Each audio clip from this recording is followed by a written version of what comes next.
You're right on time for Newswatch here on Hope TV. My name is Melissa Oduor. My pleasure to bring you stories that made headlines today, together with Boniface Muredi on the sign language. Newswatch begins now. Now, Donald Trump has been elected as the 47th President of the United States of America in a stunning political comeback 4 years after he was voted out of the White House. With a win in Wisconsin, Trump cleared the 270 electoral votes needed to clinch the presidency. Trump defeated Vice President Kamala Harris, a Democrat who had been seeking to be the first black woman, and the first South Asian woman to become president in U.S.'s 248-year history. Our political affairs reporter Kennedy Kimani begins our bulletin tonight with this historic win. After securing more than the 270 electoral college votes needed to win the U.S. presidential elections, Donald John Trump is set to become the 47th President of the United States of America, defeating Vice President Kamala Harris, who was hoping to make history herself as the first woman, the first black woman, and the first South Asian American to hold the highest office in the land. But it's a political victory that our country has never seen before, nothing like this. I want to thank the American people for the extraordinary honor of being elected your 47th president and your 45th president. Trump's victory is the culmination of a deeply contentious election campaign.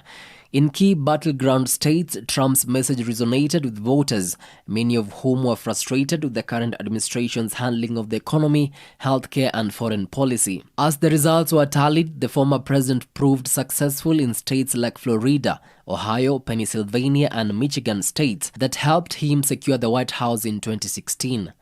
In his second term, Trump has vowed to pursue an agenda centered on dramatically reshaping the federal government, addressing what he calls deep state corruption, and taking retribution against his perceived enemies within the political establishment. Trump has vowed to focus on strict immigration policies and reviving the U.S. economy by prioritizing American businesses. We're going to help our country heal. We're going to help our country heal. We have a country that needs help. And it needs help very badly. We're going to fix our borders. We're going to fix everything about our country. And we made history for a reason tonight, and the reason is going to be just that. We overcame obstacles that nobody thought possible, and it is now clear that we've achieved the most incredible political thing. Look what happened. Is this crazy?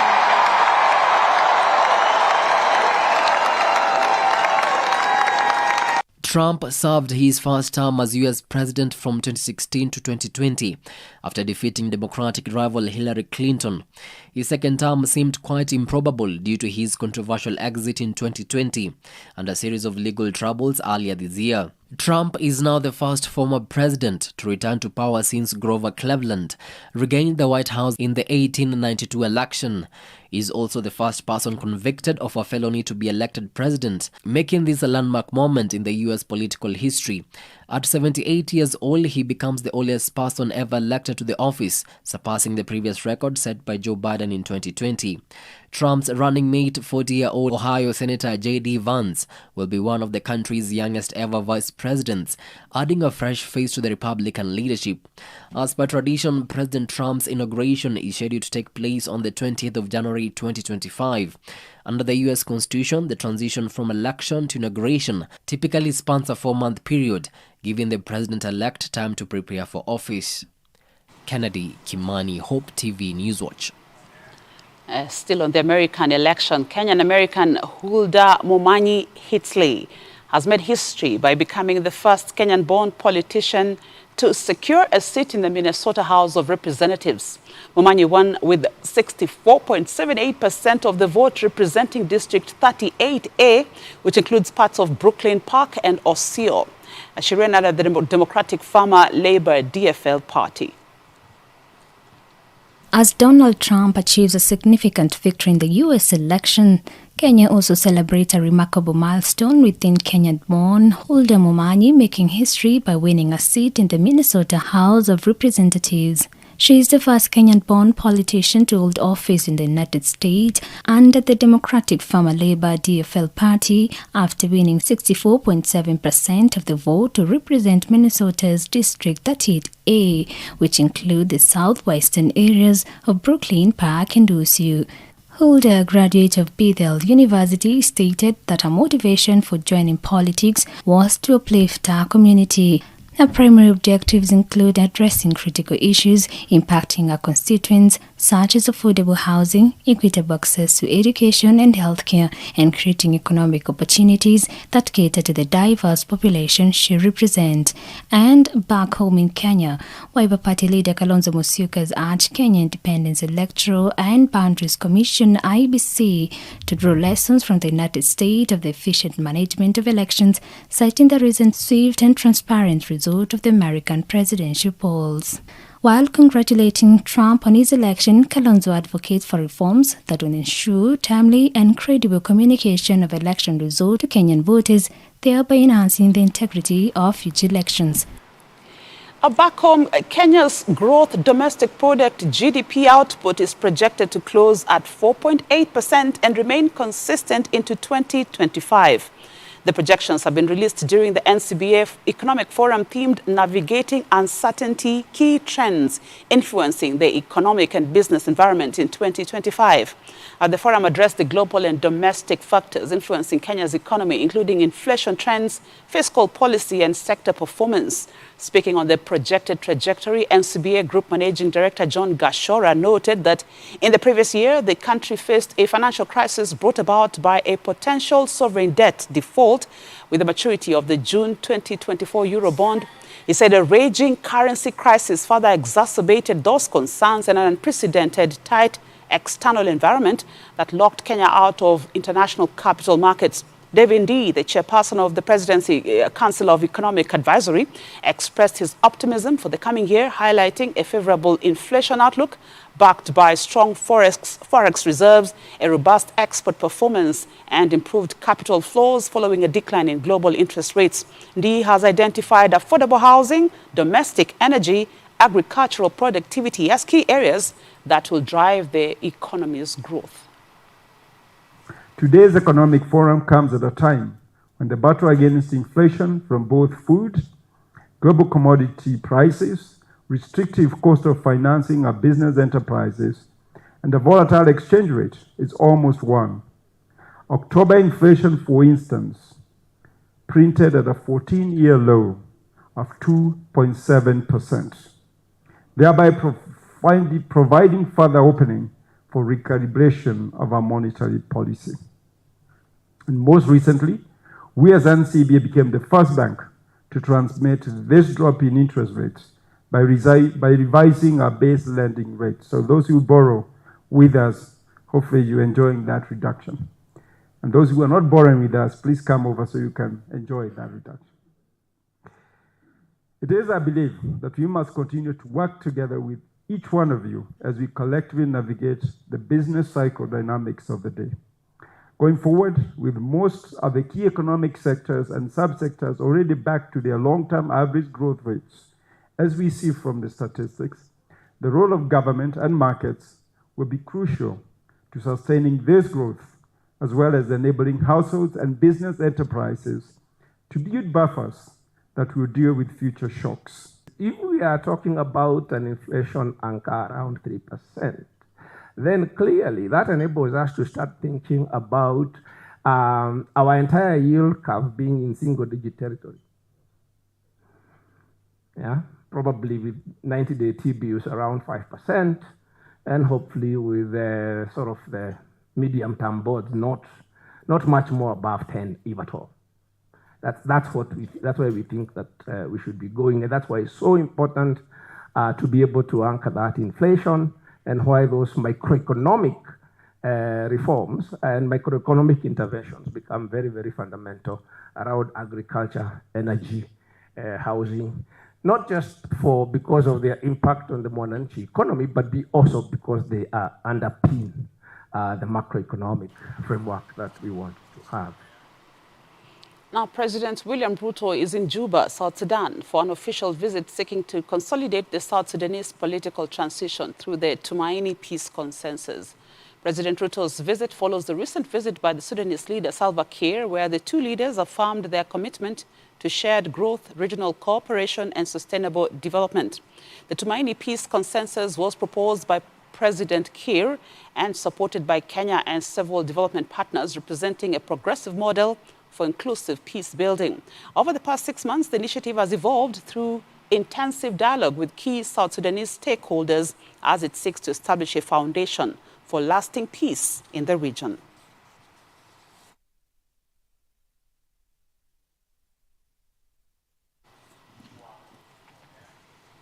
And Kenya's African Union chairperson candidate Raila Odinga is set to be formally unveiled in a series of events in Addis Ababa, Ethiopia this Friday, November the 8th. A communication from the Addis said the Addis, a communication from his campaign secretariat for the AUC said the Addis event is a follow-up of the August 27th official reception of Raila in Nairobi that gave him a platform to engage with core players, formations and partners of the AUC. Raila is also expected to use the forum to outline his Pan-African vision and agenda in line with the AU Agenda 2063.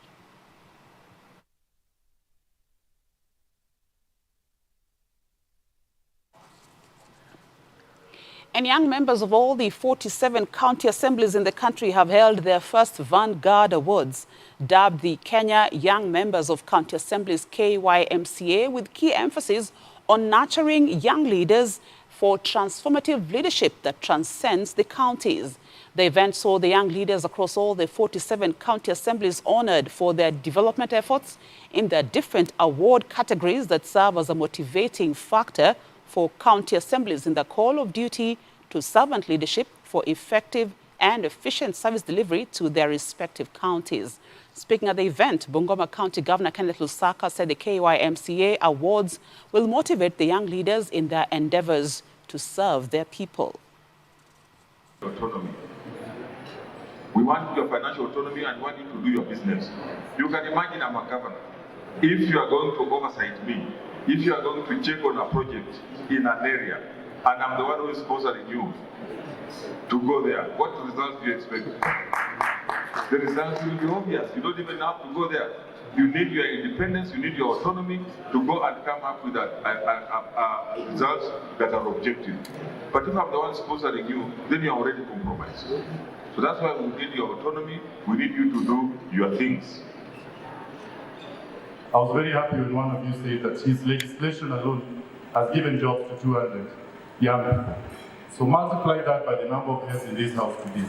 If that will be the push that moves us every day to wake up to our county assemblies, then we can solve all the problems we have. We don't have problems in the country. We actually just lack the will to solve the problem. And I want to say this, a nation that loses its youth loses its future.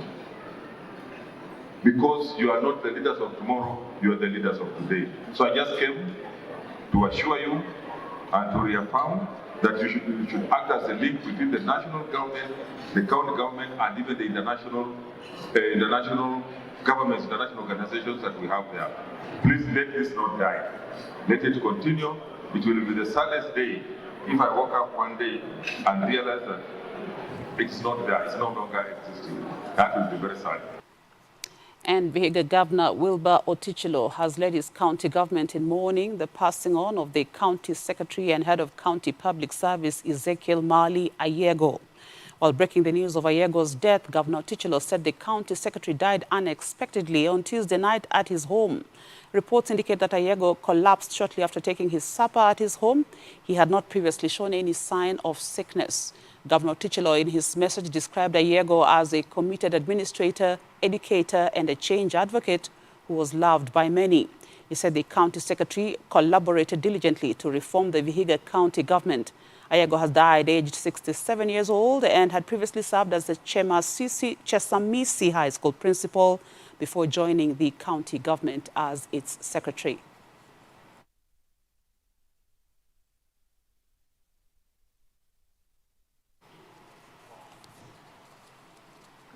That on that sad note, we take a short break here on Newswatch, but we will be back with more news items. Don't go too far.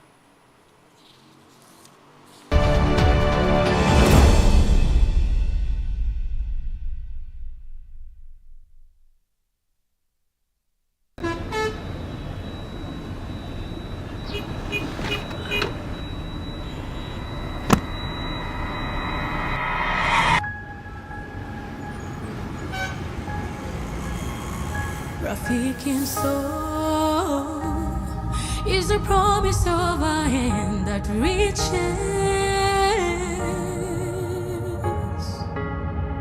and goes beyond what angaza tumaini kote.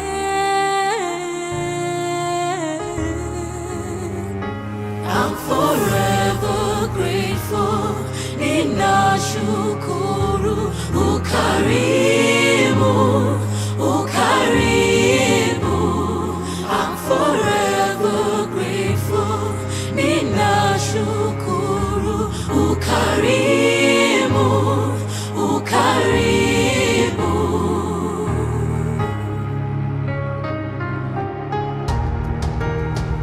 Rafiki soul is a promise of a hand that reaches and goes beyond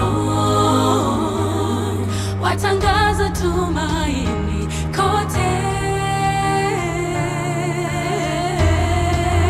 I'm forever grateful. Ninashukuru ukarimu, ukarimu. I'm forever grateful. Ninashukuru ukarimu, ukarimu. Rafiki msoul.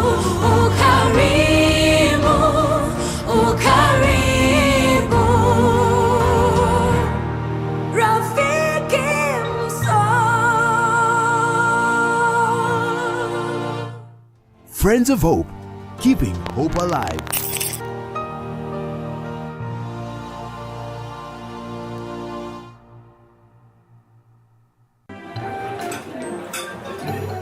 I've actually been trying to find a balance.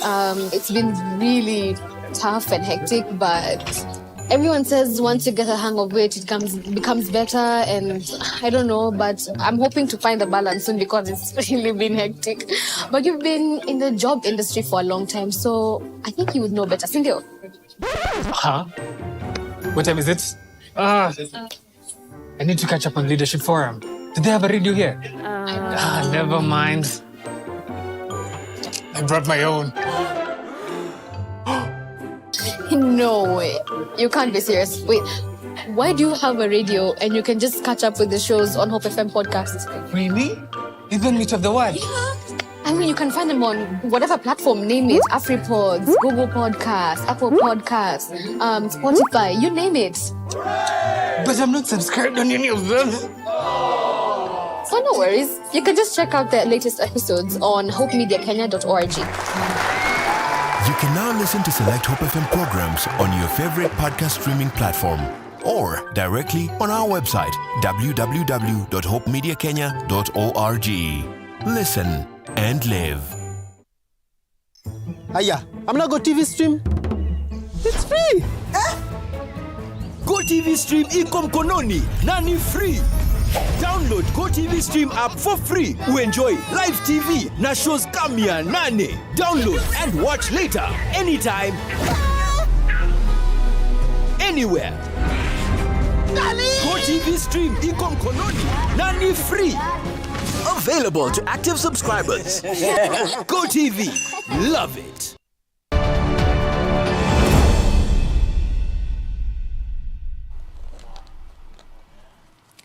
We're back with the day's business. The CIC Insurance Group has rolled out its 6-year sustainability plan 2025. This as the group is embarking on a sustainability plan driven by 4 pillars, namely environmental stewardship, social responsibility, economic resilience, and responsible governance. The report, which is part of the company's long-term sustainability strategy, aims to increase microinsurance policies at CIC Group to 25% by 2030. achieve gender balance across the workforce by 2030 and increase the percentage of revenues spent on social investment for greater impact, among other commitments. Speaking during the launch event, the Group Managing Director and CEO of CIC Group, Patrick Nyaga, said while they acknowledge that their sustainability efforts need to support their customers, who include cooperatives, to achieve affordable and sustainable risk management, the solutions are geared towards innovating products that address emerging risks such as climate change and tailoring them to fit the needs of different audiences.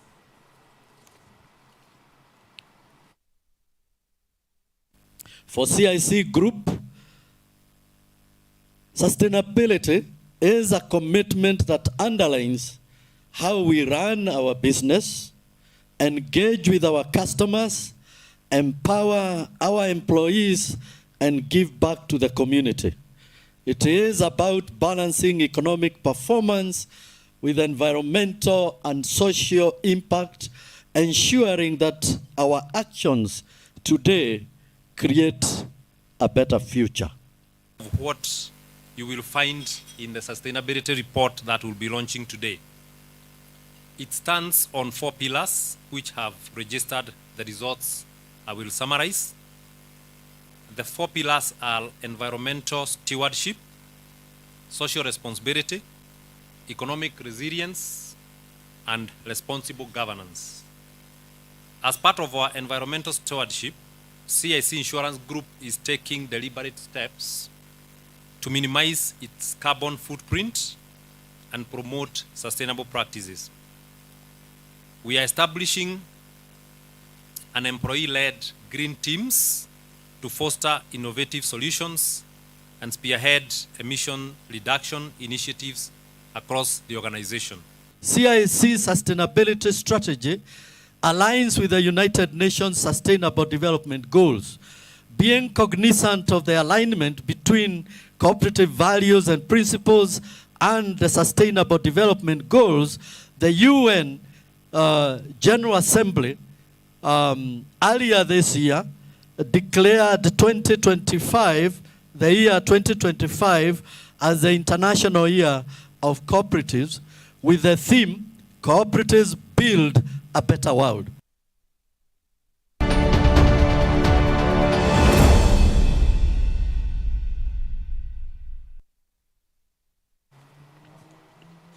To some sports news now, the Makueni County government has rallied residents and corporate partners to participate in a 10-kilometer run this Sunday, November the 10th, in efforts to conserve the Ndokoma Dam. The 58-acre dam that was launched last year has undergone refurbishment spearheaded by Makueni County government, with Governor Mutula Kilonzo Jr. saying once complete, it will supply water to up to 19 villages in the county that has suffered water shortages and dry spells. Makueni County CEC for Sports Ambrose Kisoi said up to 700 athletes are expected to participate in the Sunday races that will be flagged off at the Ndokoma Dam site.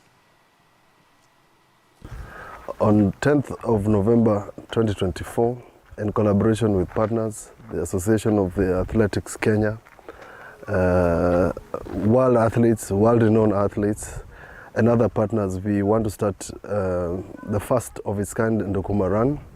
We are lucky that we have also been put in the circuit of the Athletics Association so that this becomes an annual event. It has been approved, and the purpose of having this is to continue the discussion on protection of the environment. 1, the mitigating climate change. 2, and working together to ensure that we can mitigate the effects of climate change. And that tie that also to our health and our wellness as a community. So that is what we are going to be doing. We are running for those causes together in terms of protection of the environment, and for us as Makueni to celebrate this project, which for us was a big step in terms of water conservation, proper use of the water, clean water for cooking, clean water for irrigation, and protecting the health of the community around this area. So it is for us a milestone in having what is a replica of the runs that you have, but running for a cause. So that every year we'll come here to check whether we are still preserving this environment and mitigate the effects of climate change. We are targeting around 700 athletes to get registered. So far we have 320 registered, and so we look forward that by the end of this week then we will be able to hit our target. We have a 15-kilometer run that is for the elite, and then we have 10 kilometers for the local, that is what we are calling community, that is for the southern zone, that is Makueni, Machakos and Kitui. And then we have a 5-kilometer run for corporates, and then the 3-kilometer run for small children and family fun. At the end of this, we are also looking forward that out of this spirit, we will have also established a talent center around this dam that will also enhance talent development in terms of athletics. And so we will leave this place double-fold, that we will have conservation highlighted and also a talent development program initiated. The residents of this area will tell you that the last time this dam was full to this capacity was 1961 or 1962. That means that the effects of climate change have affected this dam, and therefore it is in our interest as a community to ensure that this water is protected, because we have seen the effects. Before we launched this dam, inside here was a playing field, soccer playing field. People are playing soccer in this dam. Now you can't even swim. And that is what we want to continue sensitizing the community, that with this protection of this dam, we can, and other dams in the country, we can actually mitigate the effects of climate change, but we can also improve our outcomes in terms of food security and matters concerning health. A story from Ndokoma Dam in Makueni constituency, Makueni County, wraps up our news bulletin tonight. Thank you for your invaluable company. My name is Melissa Oduor, together with Boniface Mureithi on the sign language. On behalf of the production crew, David Odamo right here with me on the scrolls, and Davis Owino in the production. And my name is Melissa Oduor. As I said, have a great night.